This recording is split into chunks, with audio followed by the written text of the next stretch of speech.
Inilahad ng actress na si Beauty Gonzalez ang kagustuhan niyang magkaroon pa ng isang anak. Ginanap ang 8th birthday ng kanyang anak na si Olivia noong February 3, 2024. Nag-post ang actress ng kanilang larawan at may caption ito na, "I want another one please. Our baby is growing crazy fast. Now 8 years old amidst her chubby cheeks." Nakilala ang actress dahil sa kanyang paglabas noon sa Kadenang Ginto, ngunit noon pa man ay nag-artista na talaga ito. Napangasawa niya ang isang non-showbiz at art curator na si Norman Crisologo.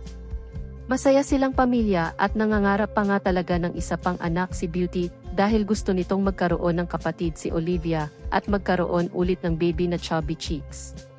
Kapansin-pansin din sa comments sa kanyang post ang komento ni Bianca King na, "Sabay tayo," na ang ibig sabihin ay may balak din ito na sundan ang kanyang panganay at panigurado ito.